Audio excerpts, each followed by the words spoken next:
Okay, we're live, but let's do this. Flip this. Oh, there. Okay, all right.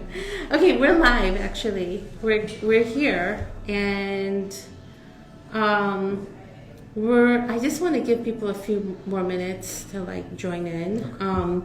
I think I get this is sideways, so I'm trying to read sideways. Oh yeah, there's people who are joining here. Hi everyone. It's good to see you. Hello.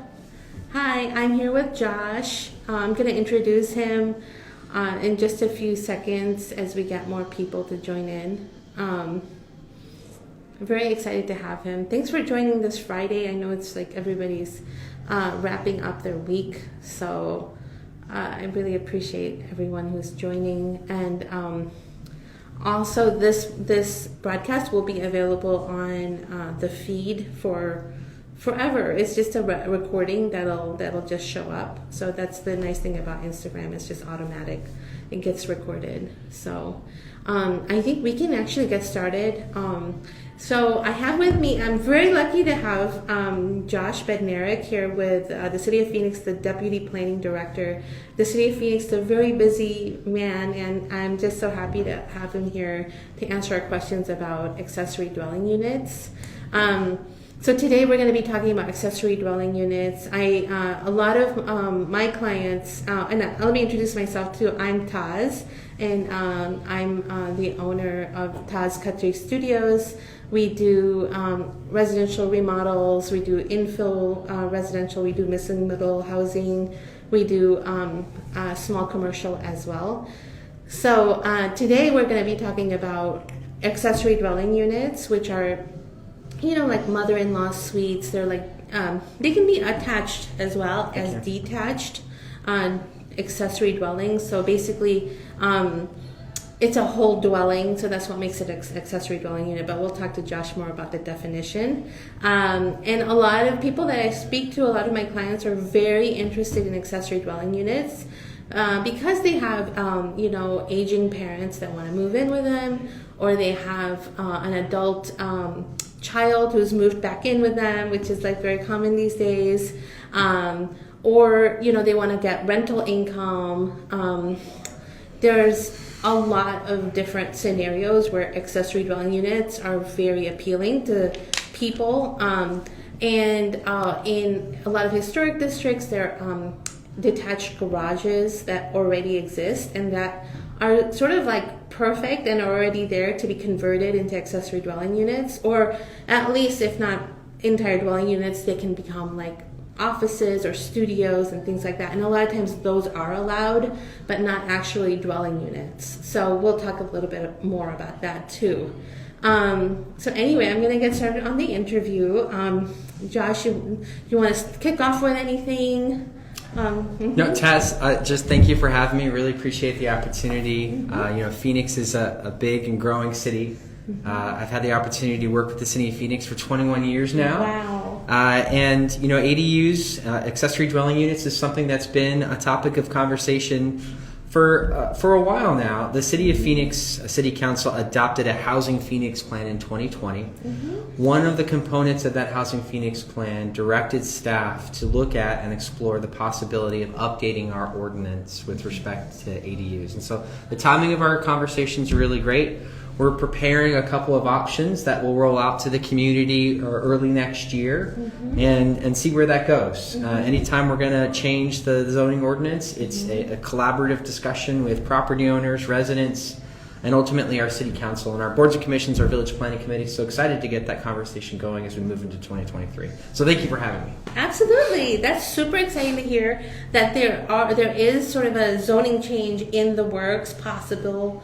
And this is a great opportunity for people out there to start getting involved and to start going to these meetings and to tell, to say that you're very interested, or whatever concerns you have about ADUs. I think this is really exciting for us because a lot of other cities have adopted ADUs, and I think this is having this being a possibility in the near future, not too far future, is super exciting. So I'm very excited to have Josh here and to answer some of our questions and to just kind of see where we're at and where we might go. So I'm going to just start off with asking Josh about the definition of an accessory dwelling unit, sort of like what the legal definition is with the planning department.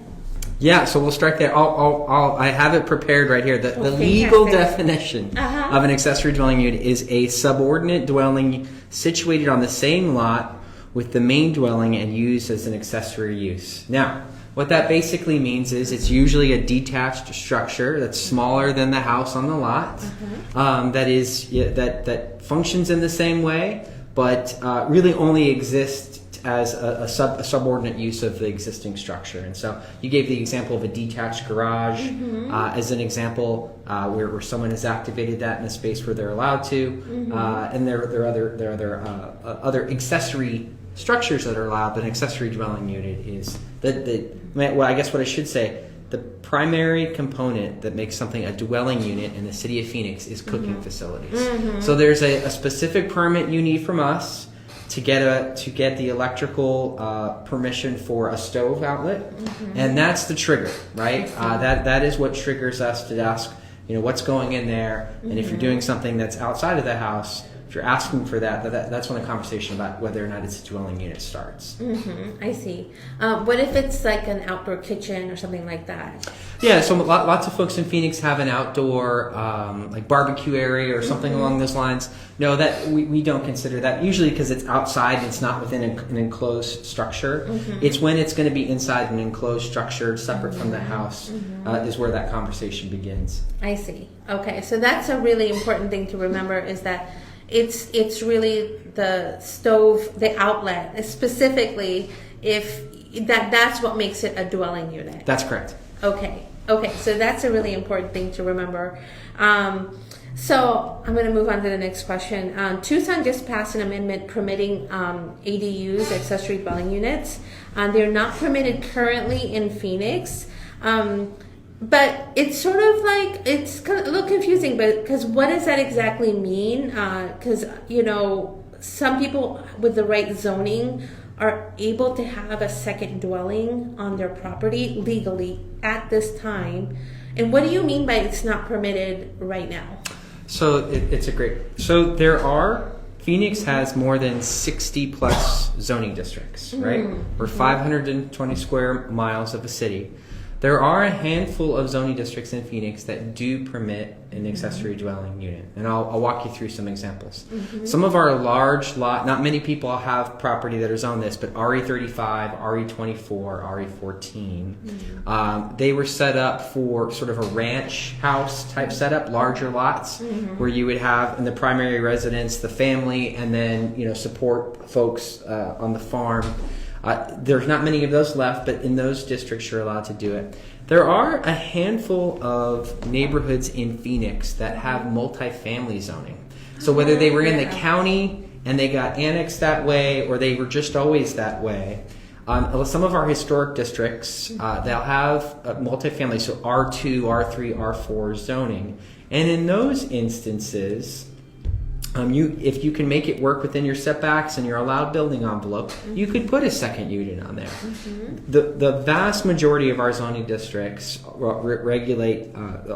regulating single family homes only allow one unit, i.e. one stove outlet, per lot. And so that's really the regulatory hurdle. In some instances, we have started to carve out additional space. In addition to the instances where you either have an RE district or you have multifamily zoning, we passed a text amendment about 2 years ago, and this is a little bit of a mouthful. It's for an interior suite with cooking facilities. And that was really in response to a new housing type that I believe that the home builder Lennar builds. It's called the Next Gen Home. And that was like you had mentioned, it was attached. I see. And so, the primary house has, your traditional house setup, and then usually off to the side but connected through another door is another suite that had cooking facilities. And a lot of folks, Lennar I believe was marketing it for folks having multi-generational household, whether parents or maybe a child that's coming back. And so how could we allow that to happen? The way we wrote it in our code, though, is it's primarily allowed in the southern, western, and northern parts of Phoenix. So sort of the newer parts, not in many of not in the interior villages. And it was for new subdivisions, 15 acres or more. So you kind of, for an existing neighborhood, it's like, you kind of know what you're getting into when you move into that. And for the neighborhoods that maybe had some concerns about allowing ADUs just yet, we were able to say, listen, for our new subdivisions, and 15 acres was kind of a good size to pick. They have the option if they want to do it if they're within these certain areas. And so there are parts of Phoenix and districts in Phoenix that do allow ADUs. The vast majority of land in Phoenix is zoned with a zoning district that doesn't at the moment. And if you were lucky enough to have like a multifamily zoning, right. It wouldn't even be considered an accessory. It could just be two dwellings. It could be two dwelling units, right? Usually, just because of the size of the lot, right?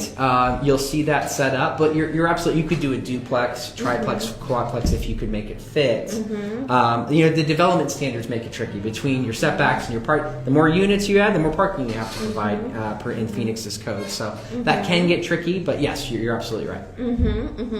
Right, and okay. So a lot of accessory buildings that are not actually dwellings are allowed. So and would you say that's true in most of the zoning districts, like single family zoning districts? Yeah, absolutely. In every single family zoning district, you can do an attached accessory structure. There are standards in Chapter 7 about where those can be located, how large they can get. In some of our zoning districts that allow for larger lots, you'll see them usually associated with someone putting in a pool. They'll have like a small pool house. Others will have some type of rec room or an office. The most common type of accessory structure is a shed, right, where you store your tools or other supplies. But they are permitted. Again, the distinction between an accessory structure and an accessory dwelling unit is the cooking facilities. If you're going to have, you can have a detached accessory structure that has sleeping and bathing facilities in it. It's got to be within your building footprint, your setbacks.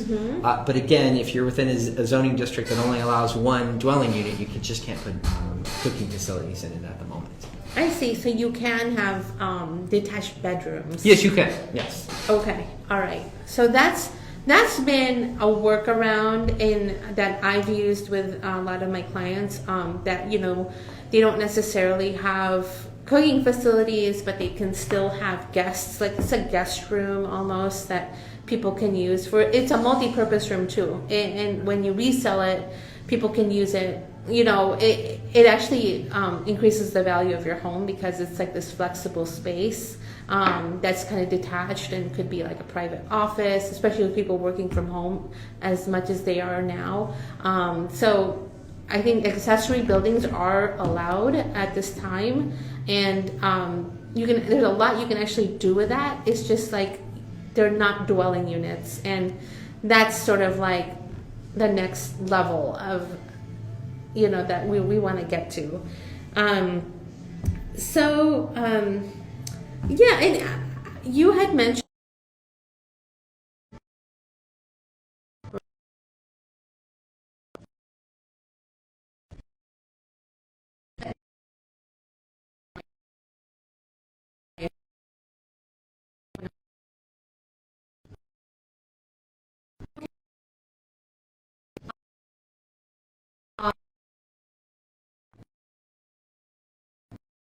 it froze.